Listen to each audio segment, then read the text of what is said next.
They say if you whisper her name near the water, she whispers back from beneath. Long before Hallowmere became a forgotten town, swallowed by time and forest, it was known for one thing: the legend of the Drowned Maiden. A tale parents used to frighten children, whispered at slumber parties and around campfires. But in every legend, there's a kernel of truth, and some truths are better left buried.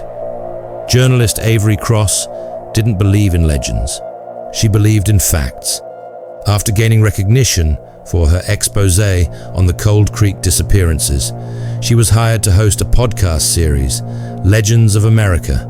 Her next assignment was Hallowmere. Avery arrived on a crisp October morning, armed with her recorder, camera, notebook, and a confidence honed by years of skepticism. Hallowmere was barely a dot on the map, a ghost town comprised of decaying cabins, overgrown roads, and a chapel half swallowed by ivy. The air carried a silence too heavy for nature. The lake, the infamous Hallowmere, sat in the valley like a secret, still and perfectly reflective, its surface too still. Locals, those few who remained, avoided it. An elderly woman at the general store refused to sell Avery a fishing map. "The water remembers," she muttered. "It always takes back what it's owed." Chapter 1. The Legend. The legend, pieced together from scattered journals, newspaper clippings, and whispered accounts, spoke of a girl named Eveline Gray. In 1873, Eveline lived on the outskirts of Hallowmere. When children began to vanish, panic swept through the village. A cruel winter, religious fervor, and mob hysteria led to Eveline being accused of witchcraft. She was dragged from her home by torchlight. Her mother begged for mercy. They chained Eveline with iron links and threw her into the lake. She didn't scream. She sang a lullaby.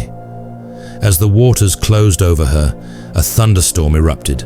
The lake roiled, trees cracked, lightning struck the church steeple. By dawn, every member of the mob had drowned, not in the lake, but in their homes, in bathtubs, buckets, wells, with their mouths wide and lungs full of lake water. It was said Eveline never left.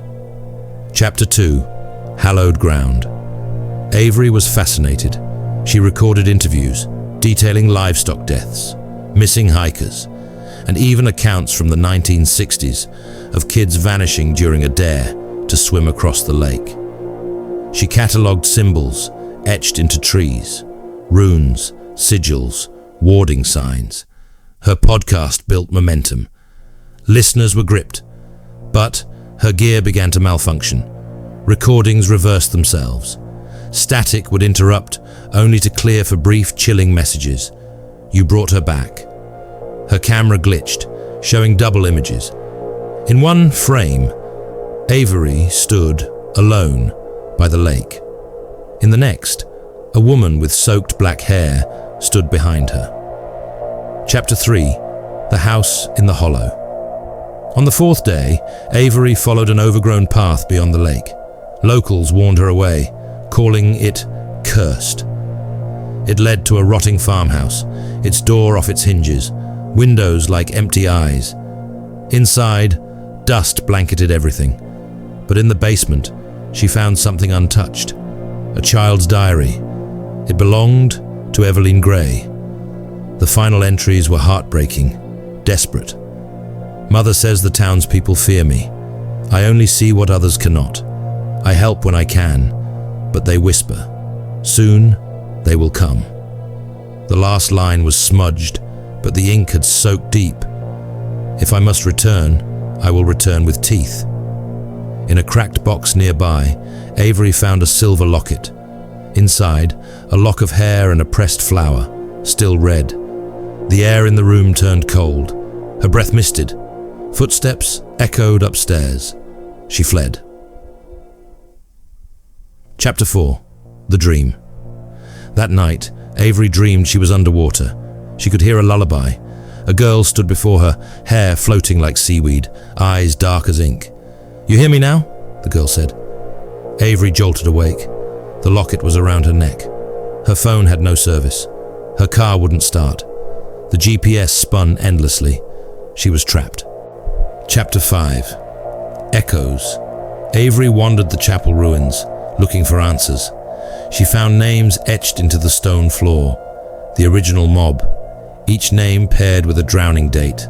Some had drowned in 1873, others years later, generations cursed. She discovered a hidden altar beneath the pulpit, covered in bones. One was engraved, "Forgive us. We failed her." Avery recorded everything. The locket felt heavier. She returned to the lake. She whispered, "Eveline Gray." The lake rippled. The wind howled. The water rose, not in waves but upright, like a curtain parting. From it stepped Eveline, pale, beautiful, wrong. "You called," Eveline said. Avery stood frozen. "I told them," Avery stammered. "I told your story." Eveline smiled. It didn't reach her eyes.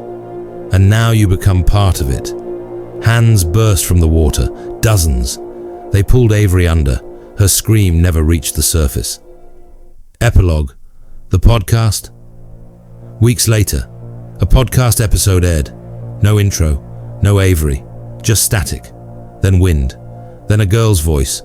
She told my story. Now she tells it forever. Listeners flooded the comments, creeped out, captivated. One listener tried to find Hallowmere. They never came back. And the lake remains, waiting. If you whisper her name, she whispers back.